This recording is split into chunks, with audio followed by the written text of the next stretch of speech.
प्यारे बच्चों, अस्सलाम वालेकुम। कल हमने पढ़ा, कल हमारा मौजू था प्यारे नबी सल्लल्लाहु अलैहि वसल्लम का इंसाफ। प्यारे बच्चों, कल हमने ये मौजू पढ़ा, आज इसके सवालात हम करेंगे। पहला सवाल है प्यारे बच्चों, हजरत मोहम्मद सल्लल्लाहु अलैहि वसल्लम से पहले अरब की क्या हालत थी? कल हमने ये पढ़ा,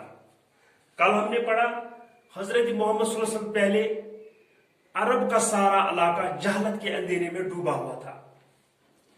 हर तरफ अय्याशी और बेहयाई का दौर दौरा था। अक्सर लोग अनपढ़ थे, जाहिल थे, मामूली बातों पर आपस में लड़ते झगड़ते थे। नस्ल दर नस्ल झगड़े चलते रहते थे। लोग लड़कियों को जिंदा दफनाते थे। शराब नोशी आम थी। अमीर लोग नखवत और तकब्बुर में गिरफ्तार थे। अमीर लोगों के लिए कोई कानून ही नहीं था, न उनसे किसी किस्म की बात पुरस्त होती, यानी कोई जवाबदेही उनके लिए नहीं होती। अक्सर लोग जाहिल थे, ये हमने कल पढ़ा प्यारे बच्चों। गरीब लोग जो थे उनके लिए उनको हर तरह की जिल्लत उठानी पड़ती थी। यह हमने कल पढ़ा प्यारे बच्चों। आज मैंने यहां इस सवाल का मुख्तसर जवाब लिखा। सवाल है, हजरत मोहम्मद सल्लल्लाहु अलैहि वसल्लम पहले अरब की क्या हालत थी? मैंने आपको बताया प्यारे बच्चों। अब मैंने यहां मुख्तसर जवाब लिखा। हजरत मोहम्मद सल्लल्लाहु अलैहि वसल्लम पहले अरब का सारा इलाका जहलत के अंधेरे में डूबा हुआ था।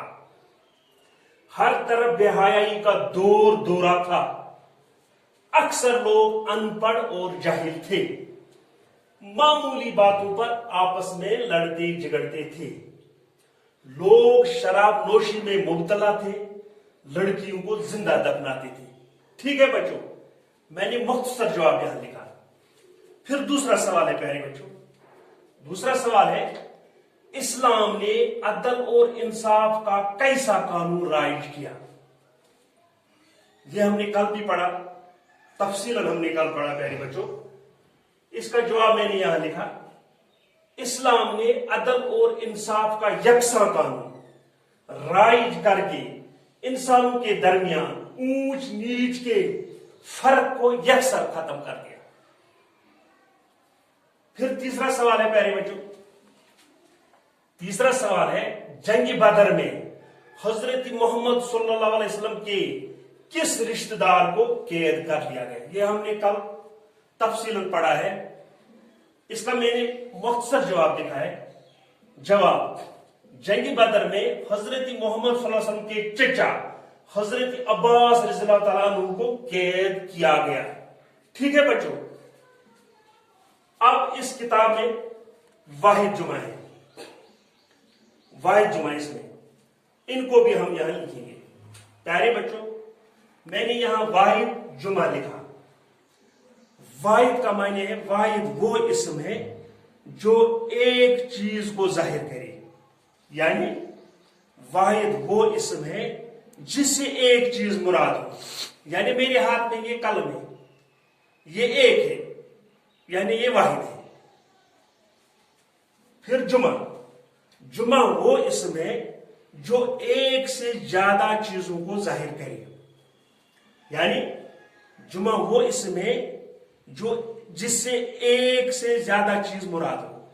ठीक है, यहां मैंने लिखा प्यारे बच्चों, ये आपकी किताब में है।